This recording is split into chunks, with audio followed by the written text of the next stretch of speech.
दोस्तों, स्वागत करती हूँ आप लोगों का फिर से अपने YouTube चैनल में। तो दोस्तों फिर से एक ही बहुत ही प्यारा सा गीत लेके आई हूँ, तो सुनिएगा और कमेंट में बताइएगा। और अगर आप लोग हमारा ये गाना फेसबुक से देख रहे हैं तो हमारे फेसबुक पेज को जरूर फॉलो कीजिएगा, और YouTube में देख रहे हैं तो चैनल का सब्सक्राइब तो बनती है, एक लाइक तो बनती है दोस्तों।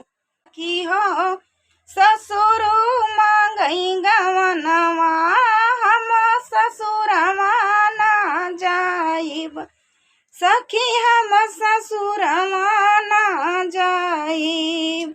सखी हो ससुर मांगई गवनवा, सखी हो ससुर मांगई गवनवा, हम ससुरवा ना जाइब, सखी हम ससुरवा ना जाई। सोने का टिकावा लाए ससुर जी, सोने का टिकावा लाए ससुर जी, हम टिकावा ना पहिनब, सखी हम टिकावा ना पहिनब।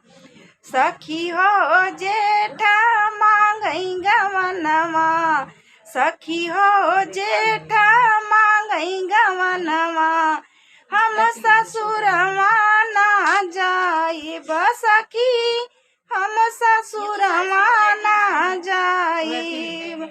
सोने का कंगना लाए जेठ जी, सोने का कंगना लाए जेठ जी, हम कंगनवा ना पहिनब, सखी हम कंगनवा ना पहिनब।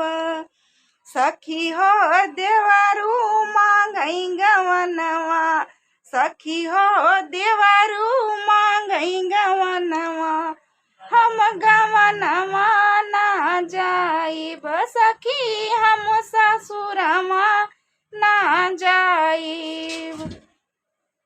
चांदी का पायल लाए देवर जी, चांदी का पायल लाए देवर जी, हम पायलिया ना पहिनब, सखी हम पायलिया ना पहिरब।